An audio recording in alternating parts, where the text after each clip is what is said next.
Want help to grow your business? Download BRiN, the world's first business advisor in your pocket. To find out more, visit BRiN.ai or search the App Store today.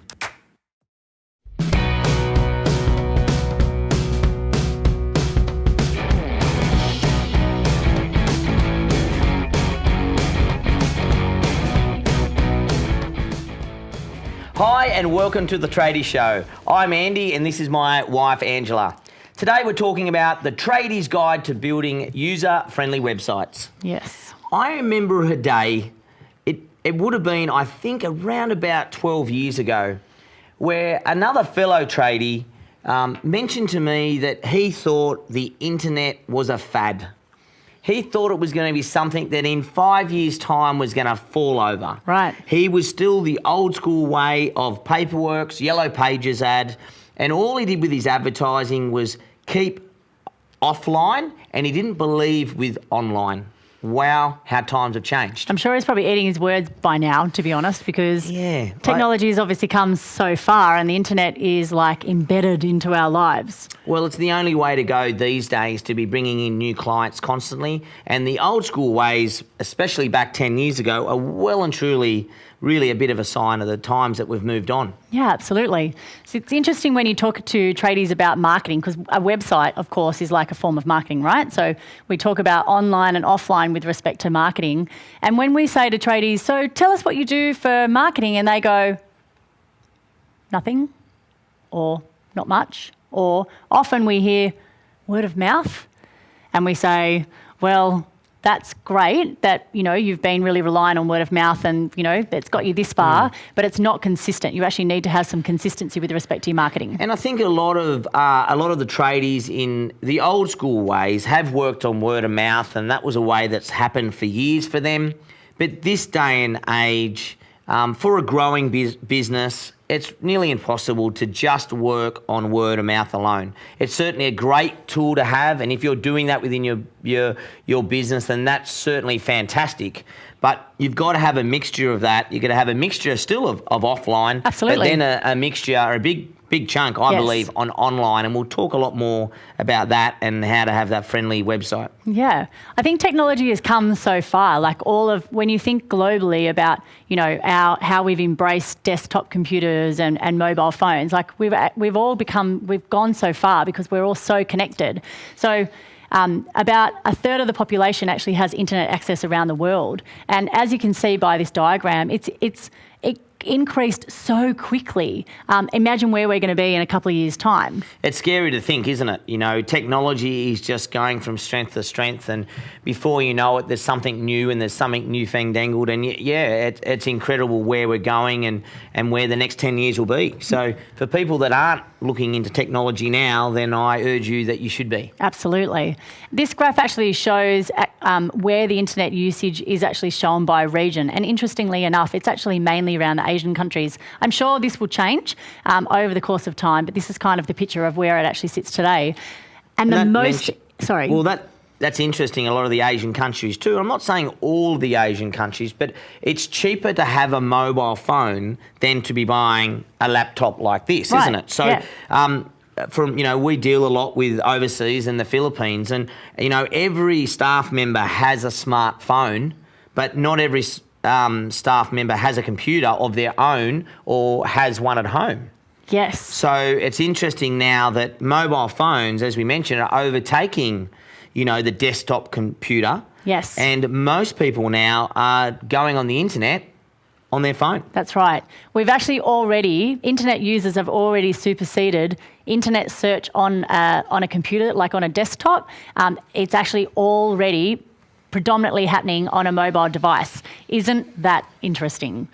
So even this diagram, even this picture actually shows us that this is a picture outside of the Vatican, and within only so many years, like the top picture actually shows people just standing there with no mobile devices, just viewing what's actually going on. But look at how many mobile phones are taking pictures of the Vatican, in 2013. Yeah, astounding. It is astounding, and it's actually a pain in the ass, to be honest.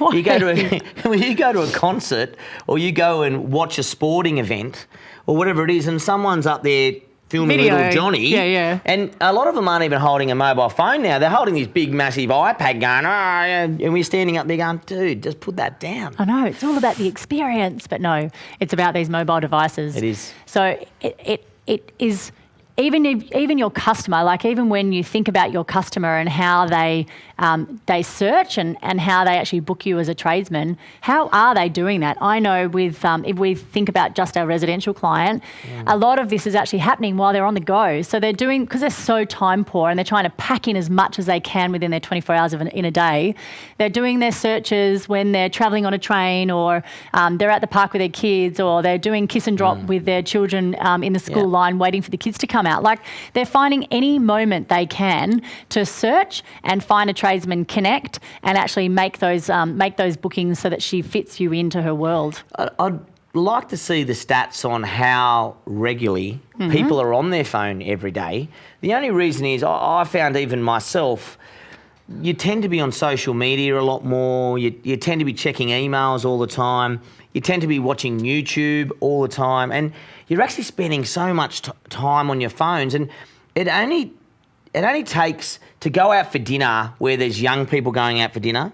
And, you know, we were out the other night with the kids, and the kids are drawing on their books, and we were having a wine, and we look over, and there was a table of about 10 young kids, I'd say in their early 20s, and every one of them was on their phone. They weren't talking, they were on their phone. And it was interesting. I almost felt like they were actually sending SMSs to each other just to know. But that is the way the world has gone. It's crazy that people are just using mobile phones now. And I know myself, if I'm in a doctor's surgery or wherever you are, I'd never look at it in my truck while I'm driving, but and don't if you do that. But what can you do? You're constantly looking at these devices. So it's really important now that you really understand that, especially moving forward with websites. The trend's not going to go away. So let me ask you this. Yes. What's the first thing you do in the morning and the last thing at night? I get up and hang a pee? No. Oh, well, you've asked the first thing in the morning. The first thing in the morning, I get up, I go to the toilet, and then I walk into the kitchen and I go to my phone and see if I have missed a phone call or someone's tagged me in something, and I have a quick scout and go, okay, great, and then I go and have a shower. Right. So isn't that interesting that your mobile phone is like a part of you? You're so reliant on it, and you just want to know what's going on in the world because we're so connected, and you're not alone. Like, I know I get up and go and have a look and see what's going on. I think everyone does. Have a look at my diary, like my calendar. I don't know if it's healthy though. No, I don't think it is either. Like, anyway. We'll talk about that later. So mobile, like the point we're trying to make here, which I'm sure is exceptionally clear, is that the mobile phone, well, being connected technology is not going away. It's only going to get worse, and it's not even being connected with desktops anymore. It's actually specifically the mobile device. So if you want to be found, if you want to pick up more work, which I know most tradies say to us is, I really would love to have consistent amount of good quality work coming in, you need to be found, you must be online, you need to have an internet presence, and you need to actually consider mobile. So we're going to talk about all of this now, because if you aren't doing this, you're losing like huge amounts of opportunity. You're leaving lots and lots of money on the table if you don't have this internet presence, because this is where people are searching. You look at this lost opportunity, and I do hear a lot of traders go, you know what, I've got enough work, I don't need a website. And I'm like, dude, you are crazy. Yes. And a lot of those companies, they may be busy, but then they lose the customer, and then they lose that customer, and then the next minute that opportunity has lost, and then they're scrambling to try and find more work. Yes. And actually, even on that point, like I know some of the tradies that we speak with that, as an example, as a builder, and they go, I only need 2 or 3 jobs and that does my entire year, they say. And we're like, okay, that's awesome. And we say, so how do you actually get those pieces of work?